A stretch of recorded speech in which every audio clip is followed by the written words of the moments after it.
안녕하세요. 저는 청담동 뷰티파라다이스 VNMJ 피부과 성형외과의 대표원장 김민주입니다. 이 겨울이 다가오고 있어서 그런지 요즘 저희 병원에 이 목주름 관리법에 대한 문의가 진짜 많이 늘어나고 있는데요. 몇 년 전까지만 하더라도 목주름 시술이나 성형은 이 중년분들의 관심거리였는데 최근에는 이 스마트폰 사용이 늘어나면서 젊은 분들도 목주름 없애는 법이나 관리법에 대한 관심이 많이 높아지고 있는 것 같습니다. 특히 홈케어로는 쉽게 없애기가 힘들어서 이 피부과 시술과 성형외과 수술 중에서 어떤 걸 해야 할지 많이 고민들 하시는데요. 오늘은 이 목주름이 신경 쓰일 때 할 수 있는 피부과 시술과 성형외과 수술 방법에 대해서 비교해보는 시간을 가져보도록 하겠습니다.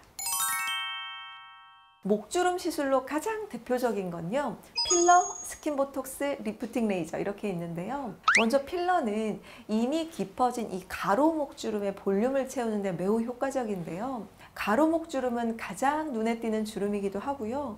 연령대와는 상관없이 나타나는 유형 중에 하나라서 많은 분들이 스트레스 받으시는데요. 이 띠처럼 가로로 줄이 지어진 형태로 나타나는 가로 목주름은 대부분 동적 주름에서 정적 주름으로 굳어진 경우가 많습니다. 우리가 웃거나 말할 때 접히고 펴지는 과정에서 생기는 주름을 동적 주름이라고 말하는데요. 가로 목주름의 경우에는 목을 이렇게 숙이고 들 때 주름이 접혔다 펴지면서 처음에는 얕은 잔주름이었다가 서서히 진해지면서 고리패인 듯한 형태로 굳어지게 됩니다. 이런 경우에 필러나 주베룩으로 이 가로 목주름의 볼륨을 채워주게 되면 굴곡진 부분들이 채워지면서 예전보다 한결 연해지는 효과를 보실 수가 있습니다.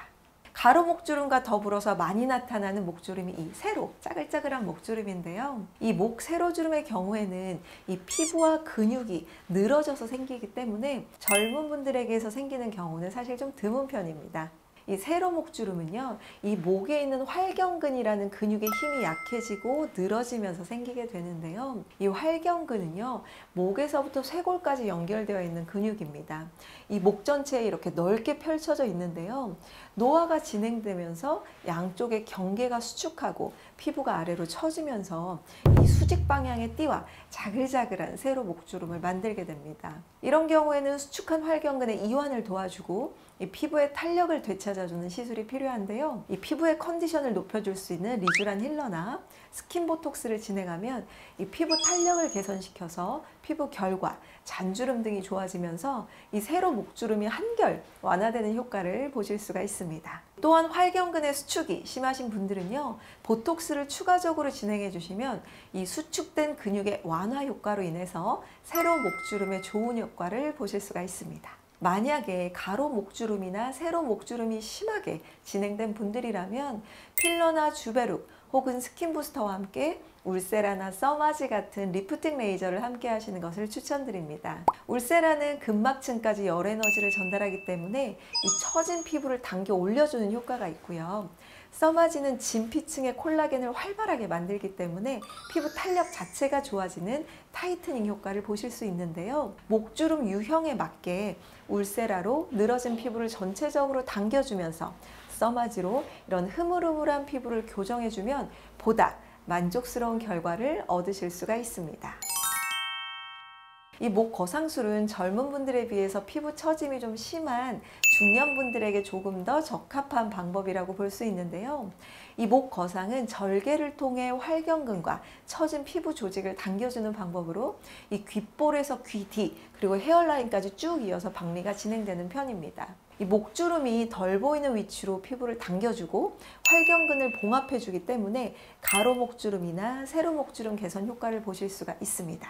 다만 충분히 효과를 보려면요, 박리 범위가 넓거나 길 수밖에 없는데요. 절개 범위가 넓을수록 사실 흉터가 생기거나 회복 기간이 조금 길어질 수 있으니까 만족스러운 결과를 위해서는 이런 점들도 꼼꼼하게 따져보시고 진행하시는 것이 좋습니다. 사실 이 목주름 치료는 원인과 현재 피부 상태에 따라서 해결 방법을 다르게 접근하는 것이 가장 효과적입니다. 특히 목주름은 단일 형태로 나타나지 않고요, 전체적으로 여러 가지가 복합적으로 나타나는 경우가 많은데요. 피부 처짐이 심한 분들이라면 시술보다는 만족감을 위해서 수술적인 방법을 권유를 드리고요. 만약에 피부 처짐이 심하지 않은 편이라면 수술보다는 시술적인 접근이 더욱더 효과가 좋을 수 있습니다. 그러니까 평소에 목주름 때문에 너무 신경이 많이 쓰였던 분이라면 의료진과 상담을 통해서 내 목주름의 유형과 상태에 맞게 시술이나 수술적인 방법을 결정하시면 좋을 것 같습니다.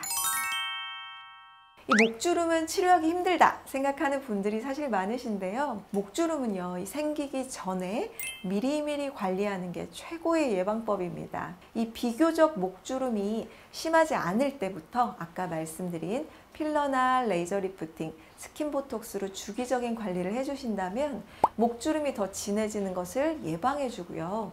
이 수술이 필요한 시기를 좀 늦출 수가 있거든요. 그리고 특히 얼굴에 비해 목엔 사실 보습제나 선크림 안 바르시는 분들 정말 많은데요. 건조함과 자외선 역시 목주름의 악화 요인이 되기 때문에 평소 바른 자세와 더불어서 이 보습제와 선크림을 바르는 것도 꼭 잊지 않으셨으면 좋겠습니다. 오늘 제가 준비한 영상은 여기까지고요. 지금까지 VNMJ 피부과 성형외과 대표원장 김민주였습니다. 감사합니다.